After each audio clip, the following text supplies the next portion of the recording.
vamos desfrutar agora da palavra do Senhor.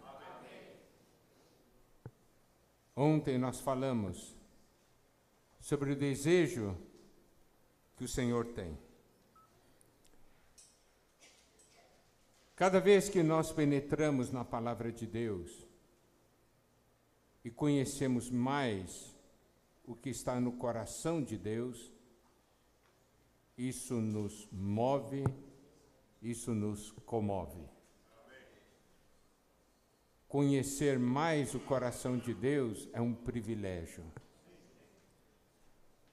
Saber o que o nosso Deus quer e a nossa reação para com o Senhor é uma reação que nos leva a dizer para o Senhor: Senhor, nós nos importamos com o que está no seu coração. Nós nos importamos com a sua vontade. E nós vivemos para isso. Sabemos que o nosso Deus deseja uma edificação, uma habitação nessa terra. Vimos ontem em Êxodo que Deus queria que o seu povo edificasse para ele um santuário, para que ele pudesse habitar no meio do povo. E ele fez isso com a participação do povo. Nós vimos todos aqueles processos passo a passo. Mas nós sabemos também que o povo depois entrou na boa terra, o templo foi construído, Deus agora tinha um lugar de habitação, mas devido à idolatria, devido aos pecados, devido à desobediência do povo, aquele templo foi destruído. Estava o povo numa situação de cativeiro, uma situação em que aquela realidade que havia antes se havia perdido. Mas louvado seja o Senhor, nosso Deus é um Deus de propósito. E quando Ele tem a sua vontade, essa vontade vai se cumprir. E como nós falamos ontem, hoje nós vamos entrar no livro de Esdras e ver os princípios, alguns dos princípios que estão nesse livro, ligados à edificação e ao serviço na casa de Deus. Quando tudo parecia perdido, sem esperança, vamos ver o que diz o livro de Esdras, capítulo 1, versículo 1. No primeiro ano de Ciro, rei da Pérsia, para que se cumprisse a palavra do Senhor por boca de Jeremias, despertou o Senhor o espírito de Ciro, rei da Pérsia, o qual fez passar pregão por todo o seu reino, como também por escrito, dizendo. Aqui nesse versículo 1, nós temos uma frase muito importante: para que se cumprisse a palavra do Senhor. Aleluia! A palavra do Senhor sempre vai se cumprir. A situação pode parecer difícil. Aos nossos olhos pode parecer que não existe mais nada, mas existe. Existe o que a palavra do Senhor diz. Então, amados irmãos, amadas irmãs, a palavra do Senhor nos mostra de uma maneira muito clara, principalmente no final da Bíblia, sobre a edificação. Então, podemos estar certos que a edificação vai se cumprir. Amém? Isso para nós é uma alegria. E nós ficamos cheios de esperança. E aqui nós vemos o Senhor agindo. Como o Senhor age? É despertando o Espírito. Amados irmãos, amadas irmãs, nós estamos num novo começo. E devemos nos lembrar, Esse novo começo existe porque o Senhor despertou o nosso espírito. É isso que nós precisamos ver. Não é um movimento da carne, não é algo que o homem deseja, mas algo que Deus deseja, e por isso ele despertou o nosso espírito. Assim como despertou o espírito de Ciro, e vamos ver o que disse Ciro no versículo 2 em diante. Assim diz Ciro, rei da Pérsia: o Senhor Deus dos céus me deu todos os reinos da terra e me encarregou de ele edificar uma casa em Jerusalém de Judá. Olha, realmente, para um rei gentil falar isso, Deus realmente moveu. Tá certo? Ele diz que esse Deus dos céus me deu todos os reinos da terra e me encarregou de ele edificar uma casa. Deus quer uma casa. Amém. Aleluia. Daí no versículo 3 diz: quem dentre vós é de todo o seu povo, seja seu Deus com ele, suba a Jerusalém de Judá e edifique a casa do Senhor, Deus de Israel. Ele é o Deus que habita em Jerusalém. Aleluia. Então aqui há um chamamento. Quem dentre vós é de todo o seu povo? Então, amados irmãos, amadas irmãs, o Senhor hoje não somente desperta o nosso espírito, Ele também nos chama. A questão é se nós conseguimos ouvir ou não esse chamamento do Senhor. E aí o versículo 4 diz: todo aquele que restar, aliás, no final do versículo 3, essa afirmação: ele é o Deus que habita em Jerusalém. Transpondo para a realidade de hoje, ele é o Deus que habita na igreja. Amém? É isso aí, ele é o Deus que habita na igreja.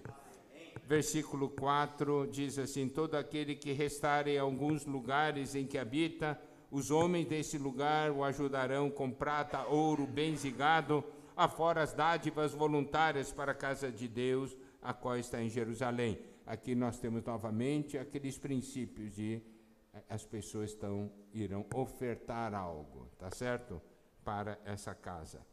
O que é importante agora é o versículo 5. Então se levantaram os cabeças de família de Judá e de Benjamim, e os sacerdotes e os levitas, com todos aqueles cujo espírito Deus despertou, para subir e edificar a casa do Senhor, a qual está em Jerusalém. Esse versículo 5 mostra novamente os passos para que a edificação possa se efetuar. Primeiramente, nesse versículo 5, nós temos essa afirmação: com todos aqueles cujo espírito Deus despertou. Então, tudo se inicia no espírito. Amém? Devemos lembrar nesse novo começo, o princípio que guardamos é: tudo se começa no espírito. Segundo, não basta nós termos o espírito despertado. No versículo 5 diz: então se levantaram. Devemos ter uma reação, devemos ter uma atitude, que é de se levantar.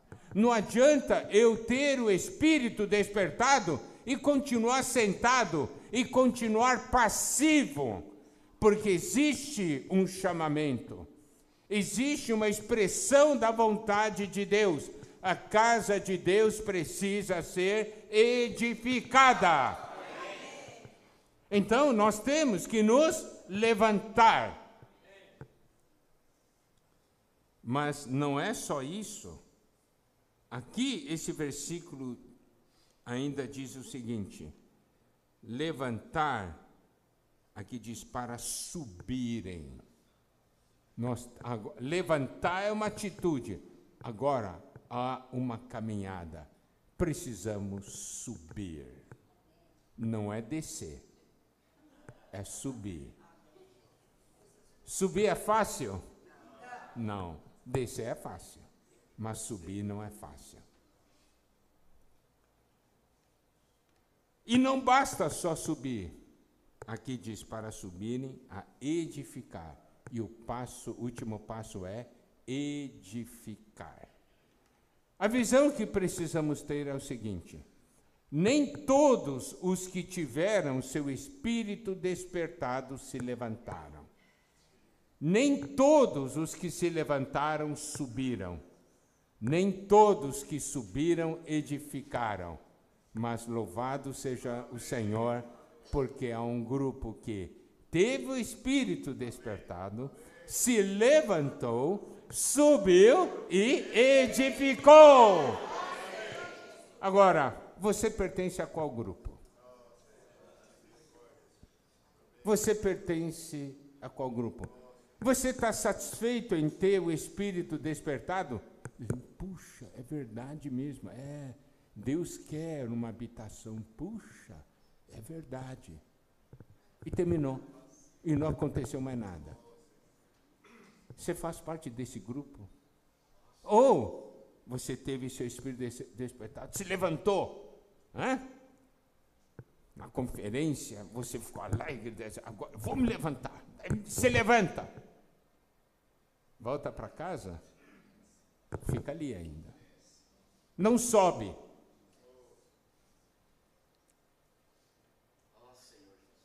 Ou nós subimos um terço do caminho, diz, o negócio não é fácil, eu vou ficar por aqui mesmo.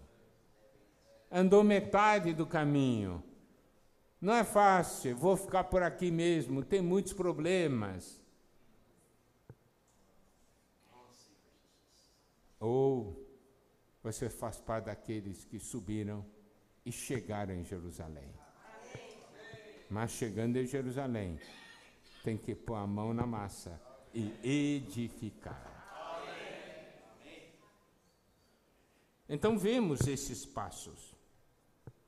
Agora, vamos ver Esdras, capítulo 2, versículos 40 até 43. Pessoas que subiram. Nós temos no versículo 40... os levitas.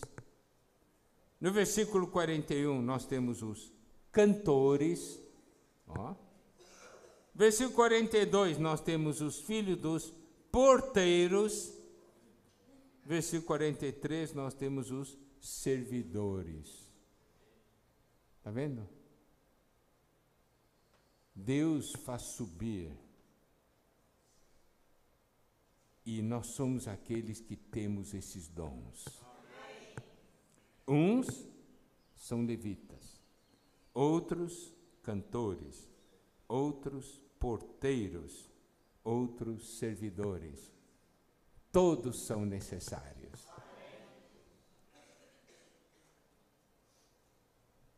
Agora, o capítulo 2, versículo 59, nós temos algo que precisamos dar importância e dar atenção. Também estes subiram de Tel-Melá, Tel-Arsa, Querube, Adã e Imer, porém não puderam provar que as suas famílias e sua linhagem eram de Israel.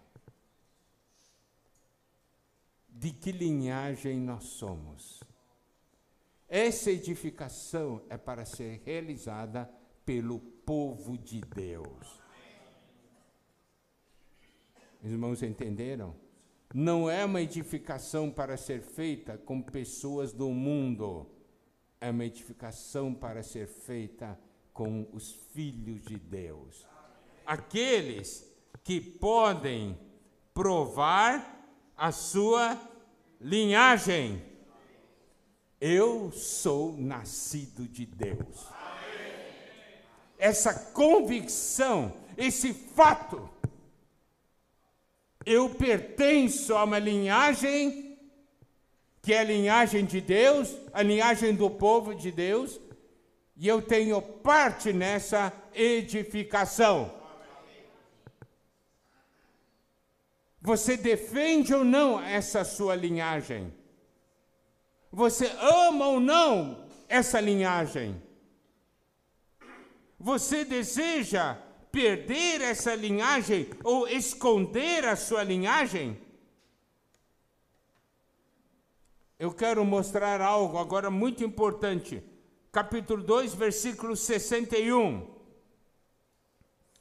Também dos filhos dos sacerdotes, olha só, também dos filhos dos sacerdotes, os filhos de Abaías, os filhos de Cós, os filhos de Barzilai, que se casaram com uma das filhas de Barzilai, o gileadita, e que foi chamado do nome dele. Versículo 62. Estes procuraram seu registro nos livros genealógicos, porém não o acharam, pelo que foram tidos por imundos para o sacerdócio. Nós temos aqui filhos de sacerdotes, descendentes de sacerdotes, que não foram encontrados no registro do livro genealógico e foram tidos por imundos para o sacerdócio. Eu quero especificamente citar, aqui fala, os filhos, no versículo 61, os filhos de Barzilai, que se casaram com uma das filhas de Barzilai, o gileadita, e que foi chamado pelo nome dele. Nós temos aqui alguém da linha sacerdotal que casou com uma das filhas de Barzilai e foi chamado pelo nome de Barzilai. Agora, que implicação isso tem? Vamos ver, 2 Samuel 19:32. Era Barzilai muito velho, da idade de 80 anos. Ele sustentara o rei quando este estava em Manaim, porque era homem muito rico. Barzilai era um homem muito rico. E uma das filhas dele, se casou com o filho de sacerdotes. Mas só que esse filho de sacerdotes, eles acharam mais importante serem conhecidos pelo nome de Barzilai. Por isso que no versículo 61 diz, e foi chamado pelo nome dele. Por quê? Porque ele achava que era muito mais honra ser alguém ligado a uma família rica do que a família de Deus. E lá adiante, qual foi a consequência? Não foi encontrado o seu registro nos livros genealógicos, foram tidos por imundos para o sacerdócio. Você quer ser conhecido como sacerdote ou como uma pessoa rica, cheia de poder no mundo?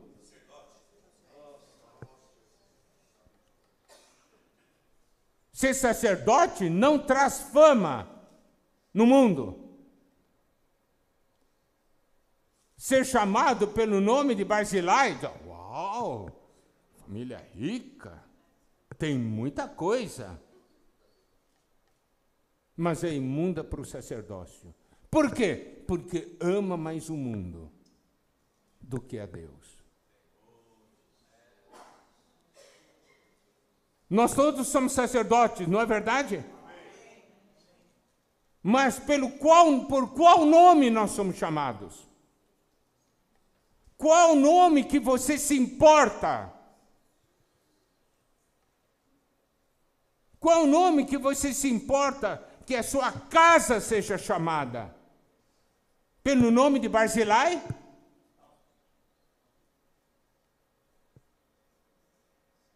Essa é uma das maneiras do inimigo de Deus nos desviar.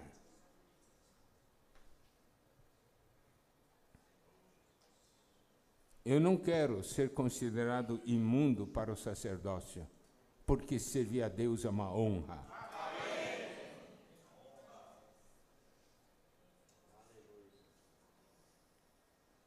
Agora, vamos dar uma olhada em Esdras capítulo 3. Enchegando, a partir do versículo 1, enchegando o 7º mês, e estando os filhos de Israel já nas cidades, ajuntou-se o povo como um só homem em Jerusalém.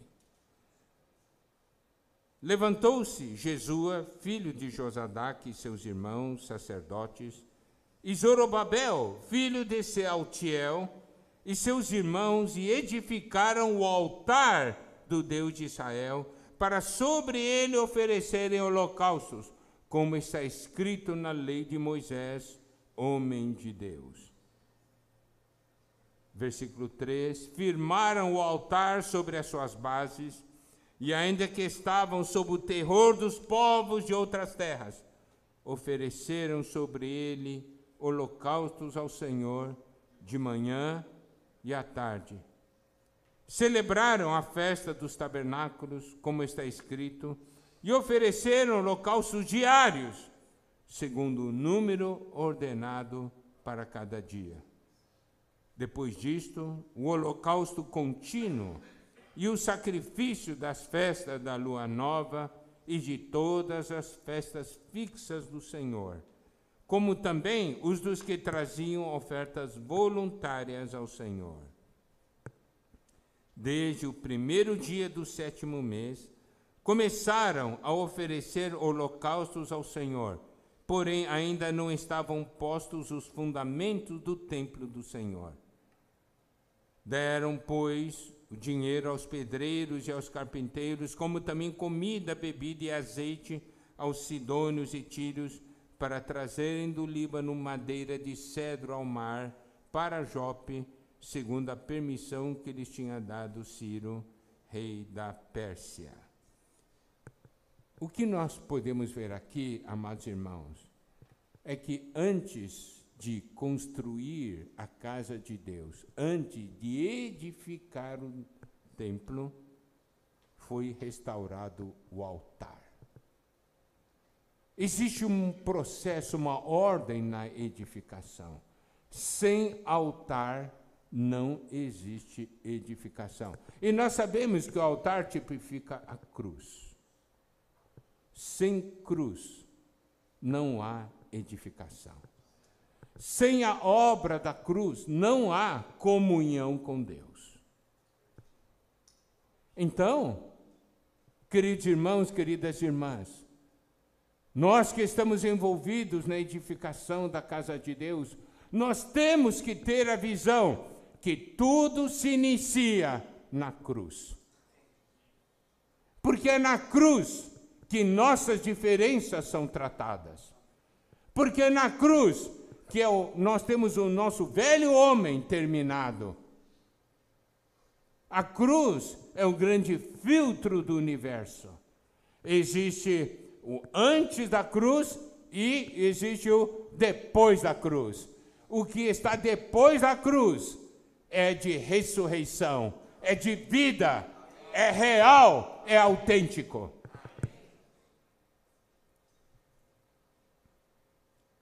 Edificação é fácil? Vamos ver o aspecto prático da edificação no nosso meio. É fácil servir com os irmãos? Servir sozinho é mais fácil, não é? Você determina, eu faço aqui, faço ali. Servir com irmãos. Servir com irmãs. Oh. É fácil? Não é fácil. Sem cruz não há edificação. Por quê? É porque é por meio da cruz que nós somos um, entende? A cruz opera em nós para que nós tenhamos a vida do Senhor em ressurreição e essa vida do Senhor nos torna um. Amém? O Senhor morreu para nos tornar um. Se tem cruz, tem edificação. Por isso, a primeira coisa a ser restaurada é a cruz. Esse princípio vale para a nossa vida cristã, vale para a nossa vida familiar. Amados irmãos, amadas irmãs, você deseja ou não edificação na sua casa? Porque a edificação da casa de Deus começa em nossa casa. Agora eu tenho que fazer uma pergunta. Existe cruz na sua casa?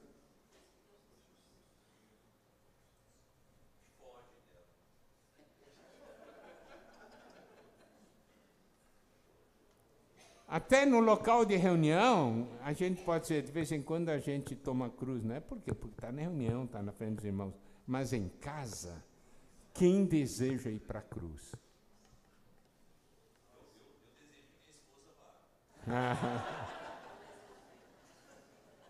Não, esse é o fato. Se eu não tenho a realidade da cruz na minha casa, como vai haver edificação na minha casa? Então, em nossa casa, primeira coisa que precisa ser restaurada é a cruz, é o altar. Porque isso vai permitir a nossa comunhão com Deus e a nossa comunhão uns com os outros. E o que nós queremos enfatizar é a realidade que nos é mostrada em Efésios, capítulo 2.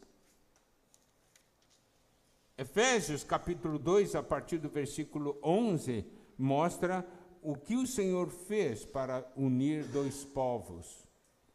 O princípio da unidade de dois povos é o mesmo princípio da unidade de duas pessoas. Olha só, vamos só dar uma lida, eu não vou desenvolver muito por causa do tempo. E diz assim, Efésios 2, a partir do versículo 13. Mas agora em Cristo Jesus, vós que antes estáveis longe, foste aproximados pelo sangue de Cristo. Porque Ele é a nossa paz, o qual de ambos fez um. Está vendo? Cristo é a nossa paz. Cristo faz com que dois sejam um, tendo derribado a parede de separação que estava no meio a inimizade. Aboliu na sua carne a lei dos mandamentos na forma de ordenanças, para que dos dois criasse em si mesmo um novo homem, fazendo a paz, e reconciliasse ambos em um só corpo com Deus, por intermédio da cruz, destruindo por ela a inimizade. Então podemos ver, é a cruz que ao operar nos reconcilia com Deus, nos reconcilia um com o outro e reconcilia ambos em um só corpo com Deus. É pela cruz que a inimizade é destruída. É pela cruz que a lei dos mandamentos na forma de ordenanças é abolida e a parede de separação é derrubada. Qual o problema que existe entre nós? Nós temos muitas ordenanças nossas. Não é assim? Nós gostamos que as coisas sejam feitas segundo a nossa maneira. Nós estamos cheios de ordenanças. Principalmente dentro de casa. Os maridos têm suas ordenanças, as esposas têm suas ordenanças, os pais têm suas ordenanças, os filhos têm suas ordenanças, e por causa dessas ordenanças brigam o dia inteiro. E onde está a cruz em casa? Se a cruz, a parede de separação é derrubada. Se a cruz, as ordenanças são abolidas.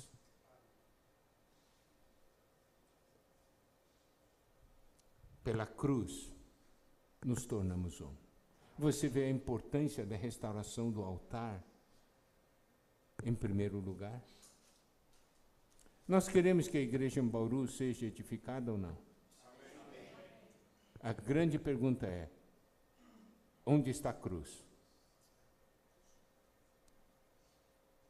Se a cruz, aleluia, vai haver edificação. Amém.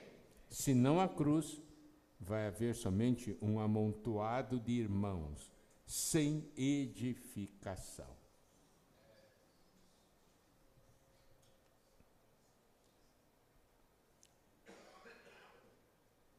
Agora, vamos ver. Primeiramente, então, foi restaurado o altar, a realidade da obra da cruz. Agora, no capítulo 3, versículo 8 diz: no segundo ano da sua vinda à casa de Deus em Jerusalém, no segundo mês, Zorobabel, filho de Sealtiel, e Jesua, filho de Josadaque, e os outros seus irmãos, sacerdotes e levitas, e todos que vieram do cativeiro a Jerusalém, começaram a obra da casa do Senhor, e constituíram levitas da idade de 20 anos para cima, para a superintenderem. Versículo 9, então se apresentaram Jesua com seus filhos e seus irmãos, Cadmiel e seus filhos, os filhos de Judá, para juntamente vigiarem os que faziam a obra na casa de Deus, bem como os filhos de Henadad, seus filhos e seus irmãos, os levitas. Versículo 10, quando os edificadores lançaram os alicerces do templo do Senhor, apresentaram-se os sacerdotes paramentados com trombetas e os levitas, filhos de Asaf, com símbolos para louvarem o Senhor, segundo as determinações de Davi, rei de Israel. Aleluia! Quando foram lançados os alicerces do templo, todos começaram a festejar. Versículo 11. Cantavam alternadamente, louvando e rendendo graças ao Senhor com essas palavras: Ele é bom, porque a sua misericórdia dura para sempre sobre Israel. E todo o povo jubilou com altas vozes, louvando ao Senhor, por se terem lançado os alicerces da sua casa. Aleluia! Você vê o povo se alegrando, porque foram lançados alicerces. Aleluia, a edificação vai começar. Você está alegre? Aleluia, nesse novo começo estamos todos alegres. Por quê? Porque vai haver edificação. Amém? Olha só o versículo 12. Porém, muitos dos sacerdotes e levitas e cabeças de família, já idosos, que viram a primeira casa, choraram em alta voz, quando à sua vista foram lançados os alicerces dessa casa. Muitos, no entanto, levantaram as vozes com gritos de alegria. Versículo 13, de maneira que não se podiam discernir as vozes de alegria das vozes do choro do povo, pois o povo jubilava com tão grandes gritos que as vozes se ouviam de muito longe. Alegria de ver o Senhor fazendo a sua obra. Aqueles mais idosos, aqueles que viram a primeira casa, esses choraram, mas choraram de alegria. Por quê? Porque eles viram, Deus é um Deus de propósito. Eu creio que muitos tiveram experiência nesses últimos tempos, de olhar as coisas que aconteceram e acharam, é o fim. Eu dediquei minha vida para isso, parece que tudo caiu, né? Tudo desabou, mas louvado seja o Senhor, não é verdade.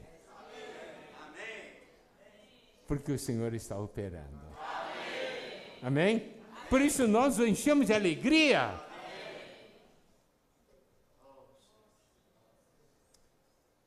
1 Coríntios 3:11 diz assim: porque ninguém pode lançar outro fundamento além do que foi posto, o qual é Jesus Cristo. Aleluia! Nesse novo começo, nós estamos lançando o fundamento que é Jesus Cristo. Ninguém pode lançar outro fundamento. E o versículo Efésios 2:20 diz: edificado sobre o fundamento dos apóstolos e profetas, sendo ele mesmo, Cristo Jesus, a pedra angular. Então, a revelação que é Cristo, que nós podemos ver em Mateus 16. Quando o Senhor disse, e sobre esta rocha edificarei a minha igreja. Quando essa rocha, primeiramente, se refere à sua pessoa. Segundo ponto, essa rocha se refere à revelação da pessoa de Cristo. Então, por isso que aqui, esse mesmo princípio está em 1 Coríntios 3,11. O fundamento é Cristo, e os apóstolos e profetas trouxeram essa revelação de Cristo, da pessoa de Cristo, por isso também é fundamento. Amém? Aleluia. Agora aí entra o inimigo de Deus. O inimigo de Deus quer edificação? Não. Por que ele tem medo da edificação? Porque o Senhor Jesus, em Mateus 16, falou: edificarei a minha igreja, e as portas do inferno não prevalecerão contra ela. Contra o quê? Contra a igreja edificada. Por que o inimigo de Deus é contra a edificação? Porque sabe, se houver edificação, é o meu fim.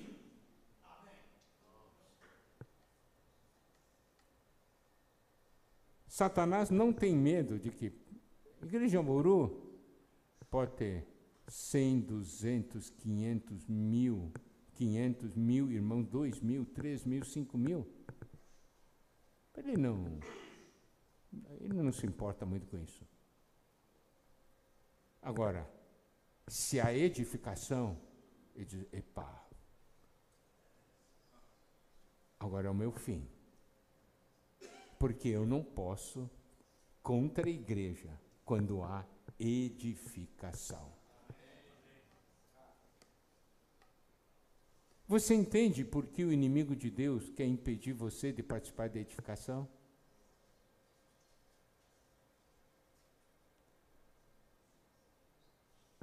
Porque se você participar, vai ser o fim dele. Então ele vai fazer de tudo para que você não participe da edificação.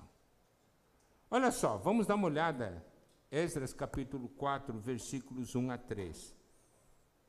Ouvindo os adversários de Judá e Benjamim, que voltaram do cativeiro, edificavam o templo ao Senhor, Deus de Israel. Então, olha só, são os adversários que ouviram. Versículo 2, chegaram-se a Zorobabel e aos cabeças de famílias, e lhe disseram, deixa-nos edificar convosco, porque como vós buscaremos a vosso Deus, como também já lhe sacrificamos desde os dias de Esar-Adom, rei da Síria, que nos fez subir para aqui. Ele diz, deixa a gente participar, nós também servimos a esse Deus. Mas eles serviram a Deus cheio de misturas e com as coisas de idolatria.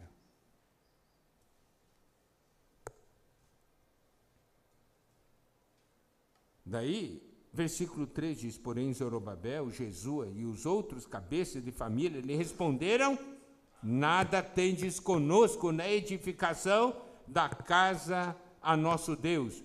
Nós mesmos sozinhos edificaremos ao Senhor, Deus de Israel, como nos ordenou Ciro, rei da Pérsia. Então você pode ver, os líderes tiveram discernimento.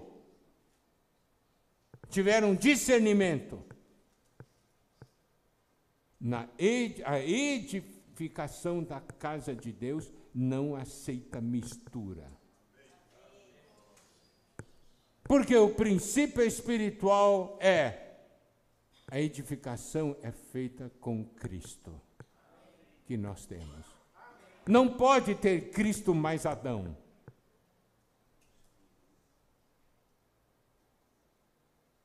Tem que ser Cristo. Tem que ser material, genuíno. Vocês se lembram de 1 Coríntios 3? Todos nós sabemos bem sobre essa realidade.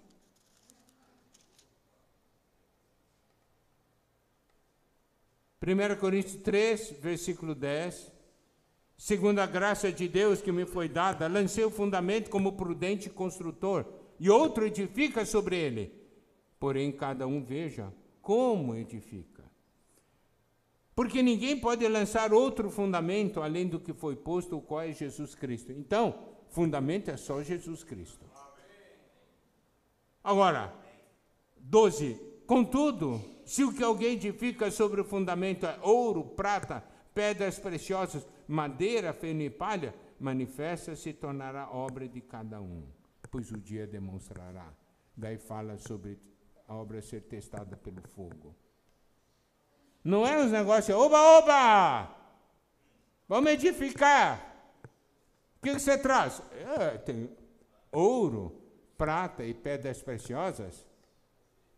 Existe em abundância, sim? Madeira, feno e palha, tem abundância? Tem. Ouro, prata e pedras preciosas tem um preço. Tem que se, quer ver? Apocalipse, capítulo 3.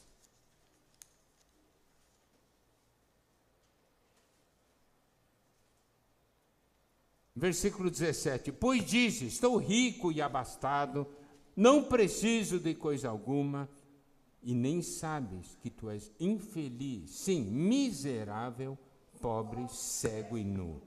18.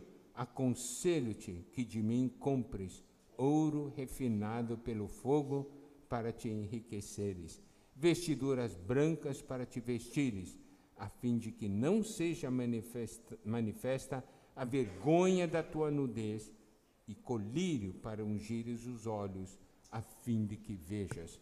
Aqui diz que de mim compres ouro refinado pelo fogo. Aqui fala de comprar. Isso significa, existe um preço. Existe um preço. Amado irmão, amada irmã, se você busca o Senhor na palavra, se você está disposto a passar pela cruz, o que vai aparecer do outro lado da cruz é algo genuíno, verdadeiro. É algo da natureza de Deus que é ligado ao ouro. É a prata, resultado da obra da redenção de Cristo. Pedras preciosas, resultado da obra transformadora do Espírito. Tudo isso existe um preço, que é fazer o nosso velho homem morrer. Não amar a própria vida, negar a vida da alma, tomar a cruz para seguir o Senhor. Então, com que material nós vamos edificar? Não adianta trazer madeira, feno e palha. Não vai sobrar nada. O Senhor é bom, por quê? Porque de vez em quando o Senhor passa o fogo na igreja, né? Isso é amor de Deus. É aí que a gente vê, puxa, tinha madeira, feno e palha, não sobrou nada. Ah, sobrou um pouco aqui, aleluia, é ouro, prata, pedras preciosas, né? Isso é amor de Deus. Para quê? Porque Ele quer que a gente se arrependa. Não desperdice o tempo com madeira, feno e palha. Amém? Olha só, agora vamos continuar. Então, os adversários quiseram então trabalhar contra, né? Primeiro, querendo participar da edificação com mistura. Satanás vai fazer isso. Ele quer que a gente introduza o mundo na vida da igreja. É mais fácil, atrai mais gente, entendeu? Mas Deus quer? Deus não quer.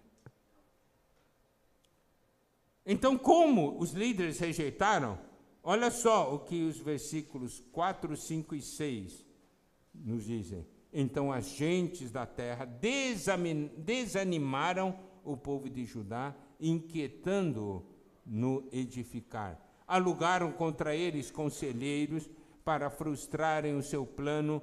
Todos os dias de Ciro, rei da Pérsia, até o reinado de Dario, rei da Pérsia. No princípio do reinado de Assuero, escreveram uma acusação contra os habitantes de Judá e Jerusalém. Daí, no capítulo 4, versículo 21, nós vemos o resultado desses ataques. Agora, pois, dai ordem a fim de que aqueles homens parem o trabalho e não se edifique aquela cidade, ao não ser com autorização minha. E aí, a edificação parou. Então, o inimigo de Deus levanta situações para que a edificação pare. Mas Deus é um Deus de propósito. Então, Esdras, capítulo 5, versículo 1, diz: Ora, os profetas Ageu e Zacarias, filho de Ido, profetizaram aos judeus que estavam em Judá e em Jerusalém, em nome do Deus de Israel, cujo espírito estava com eles. Olha o que diz o versículo 2. Então se dispuseram Zorobabel,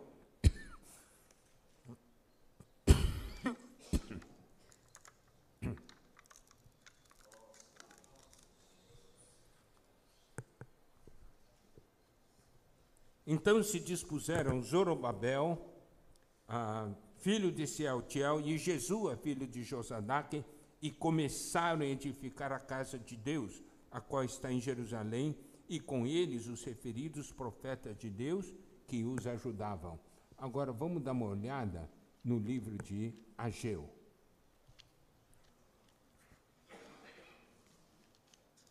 A edificação havia parado. Daí Deus levantou os seus profetas para falar para o seu povo, para continuar a edificação. Não pare. Continue. Aí, olha só, Ageu, capítulo 1, versículo 14. Ageu 1, 14. O Senhor despertou o espírito de Zorobabel, filho de Salatiel, governador de Judá, e o espírito de Josué, filho de Josadaque, o sumo sacerdote, e o espírito do resto de todo o povo. Eles vieram e se puseram ao trabalho na casa do Senhor dos Exércitos, seu Deus. Amém? Agora preste atenção o que esse versículo diz. O Senhor despertou o espírito de Zorobabel e de Josué. Esses eram os líderes.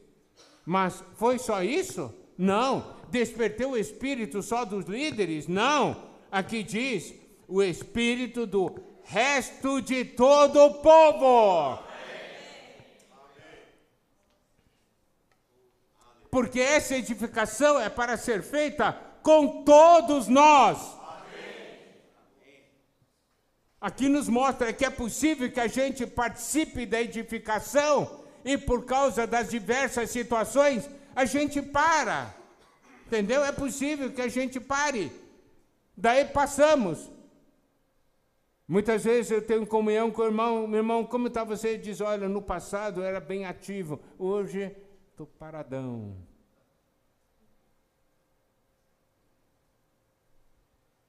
O senhor quer isso? Não. O senhor então vem despertar o espírito, não só dos líderes, mas do resto de todo o povo. Você vê, o Senhor levantou Ageu e Zacarias. Em Zacarias 3, nós vemos algo ligado a Josué. Nós não vamos entrar, vocês tendo tempo, depois leiam. E em Zacarias, capítulo 4, nós vamos falar um pouco, porque é muito importante. Zacarias 4, a partir do versículo 1, diz: tornou o anjo que falava comigo e me despertou, como a um homem que é despertado do seu sono. Você vê? o Senhor tem que nos despertar. Muitas vezes nós estamos dormindo no meio da situação. Daí me perguntou, que vês? Respondi, olho, e eis um candelabro todo de ouro e um vaso de azeite em cima, com as suas 7 lâmpadas e 7 tubos, um para cada uma das lâmpadas que estão em cima do candelabro. Junto a este, 2 oliveiras, uma à direita do vaso do azeite, outra à sua esquerda. Então perguntei ao anjo que falava comigo, meu Senhor, que é isso? Aqui nós temos que aprender uma lição. Toda vez que Deus fala, revela algo para nós, nós temos que aprender a perguntar, Senhor, que é isso? Nós não podemos ser aqueles que participam de uma conferência ou ouvem a palavra de um irmão e dizem assim, eu fui tocado, eu vi algo.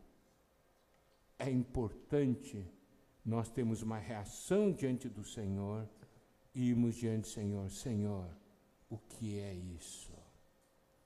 Por que você falou isso comigo? Eu sempre dou testemunho para os irmãos de que uma vez eu estava lá em Taiwan participando de um aperfeiçoamento e foi dada uma palavra fortíssima. Eu fiquei muito tocado, eu disse, puxa, que palavra. Daí fui levar minha Bíblia, meu caderno para o quarto e quando eu cheguei no quarto, eu vi meus 2 companheiros de quarto de joelhos orando. E eles estavam orando, Senhor, por que você falou isso comigo, Senhor? Por que você falou essa palavra? Por que você me tocou? E eu fui iluminado. Porque como estava a minha situação, eu só dizia, puxa, que palavra, eu fui tocado, mas eu não fui diante do Senhor. Eu não fui perguntar, Senhor, o que é isso? Por isso, o que acontece? Nós somos tocados, mas não somos transformados, porque falta essa atitude séria diante do Senhor. Ele perguntou, o que é isso? Respondeu-me o anjo que falava comigo, isso no versículo 5. Não sabes tu o que é isso? Respondi, não, meu Senhor. Versículo 6, prosseguiu ele e me disse, esta é a palavra do Senhor a Zorobabel, não por força nem por poder, mas pelo meu Espírito, diz o Senhor dos Exércitos. A edificação não é feita com a nossa força, com o nosso poder, mas é feita com o Espírito.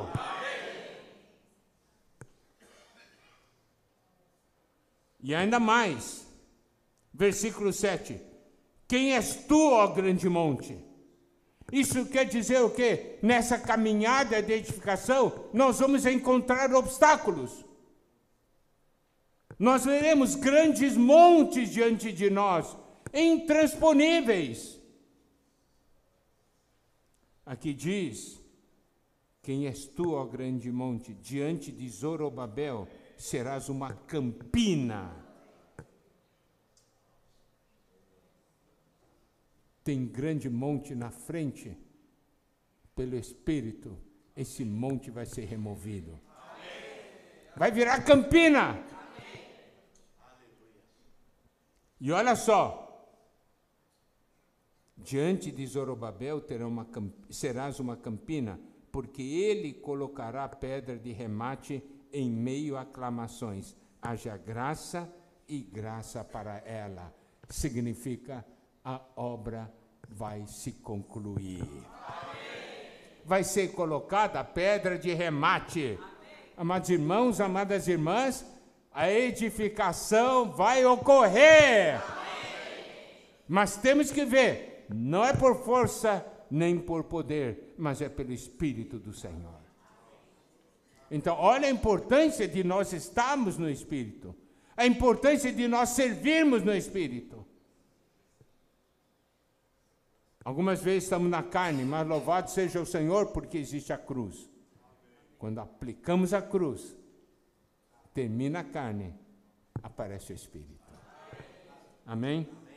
Então, olha só, aqui nós podemos ver que Deus levantou Ageu e Zacarias, e eles começaram a edificar.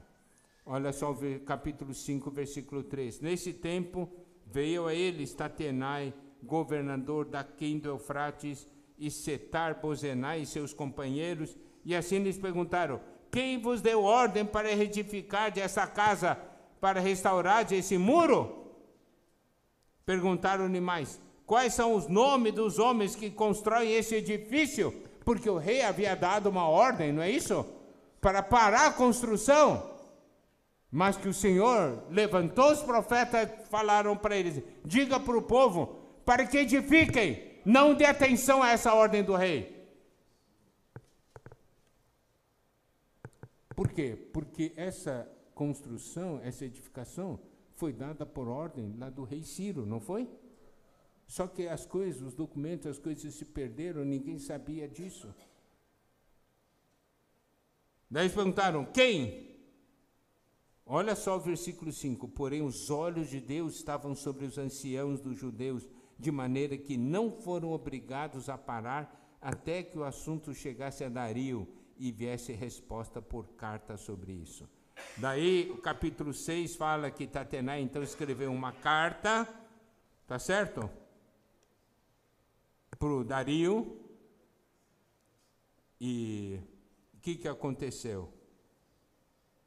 Daí o rei mandou procurar e encontrou o documento, né? Daí mandou continuar a construção. Louvado seja o Senhor. Esse é o nosso Deus. Vamos parar a construção? Não.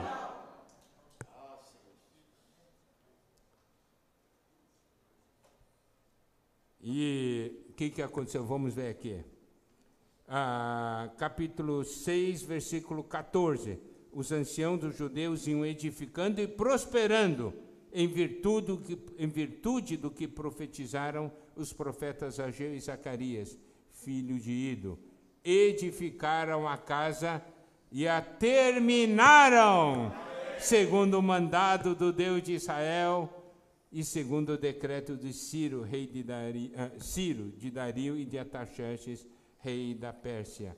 Acabou-se esta casa no dia 3º, no mês de Adar, no 6º ano do reinado do rei Dario. Louvado seja o Senhor. Agora, teria muito mais coisas, mas eu vou pular e vou chegar num ponto que é muito importante, tá?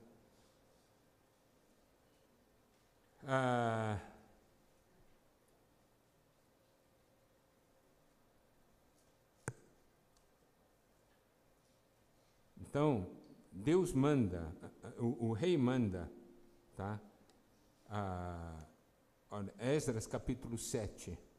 Passadas essas coisas, no reinado de Artaxerxes, rei da Pérsia, Esdras, filho de Seraías, filho de Azarias, filho de Ilquias,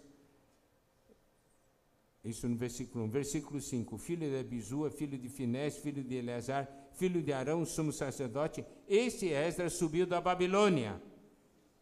Versículo 6, ele era escriba, versado na lei de Moisés, dada pelo Senhor Deus a Israel, segundo a boa mão do Senhor seu Deus que estava sobre ele, o rei lhe concedeu tudo quanto lhe pedira.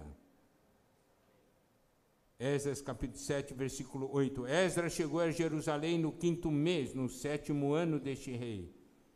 Pois no primeiro dia do primeiro mês partiu de Babilônia, e no primeiro dia do 5º mês chegou a Jerusalém, segundo a boa mão do seu Deus sobre ele. Versículo 10, porque Esdras tinha disposto o coração para buscar a lei do Senhor, para cumprir e para ensinar em Israel os seus estatutos e os seus juízos.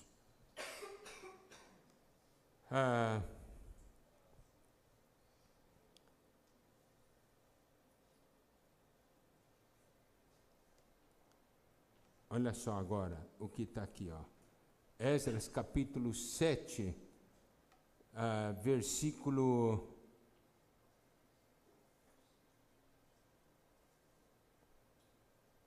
versículo 16.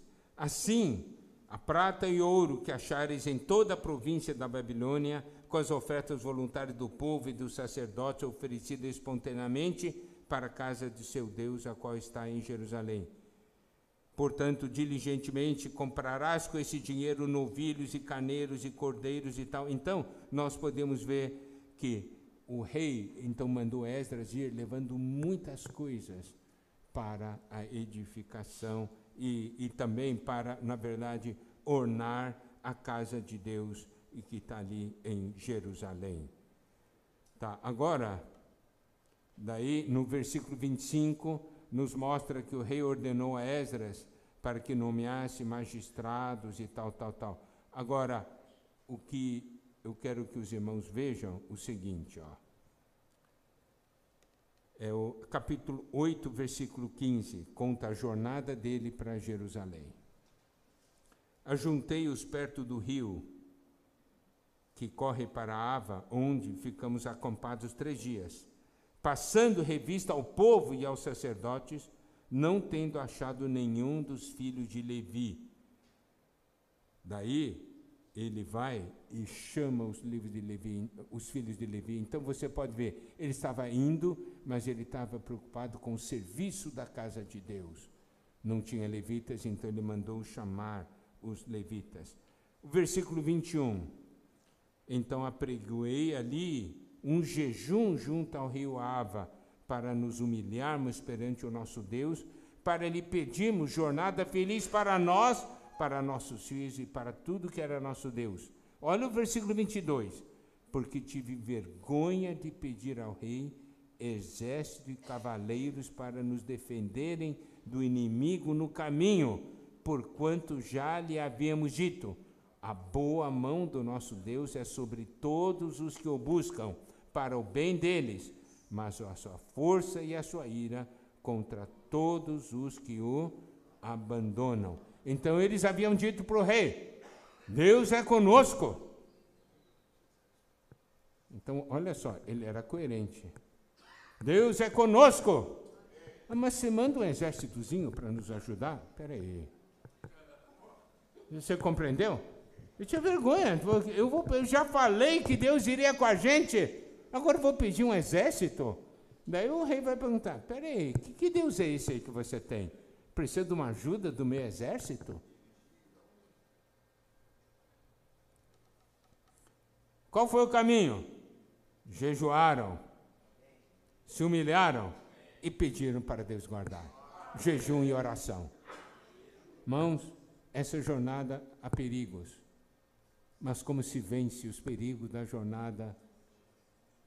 Jejum e oração. Amém? Então, isso é um princípio muito importante, tá? Então, o versículo 3 diz, nós, pois, jejuamos e pedimos isto ao nosso Deus, e Ele nos atendeu. Agora, tem uma outra porção que é muito importante, e com isso eu vou concluir. 8:24 diz assim, então separei 12 dos principais, isto é, Serebias, Asabias e 10 dos seus irmãos. Olha o 25, pesei-lhes a prata e ouro e os utensílios que eram a contribuição para a casa de nosso Deus, a qual ofereceram o rei, seus conselheiros, seus príncipes, de todo Israel que se achou ali.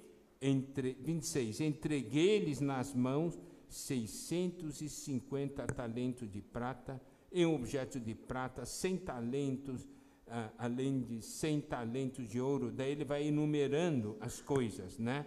E o versículo 28, disse-lhes, vós sois santos ao Senhor, e santos são esses objetos, como também essa prata e este ouro, oferta voluntária ao Senhor, Deus de vossos pais. Olha o 29, vigiai-os e guardai-os, até que peseis na presença dos principais sacerdotes e dos levitas e dos cabeças de família de Israel em Jerusalém, nas câmaras da casa do Senhor.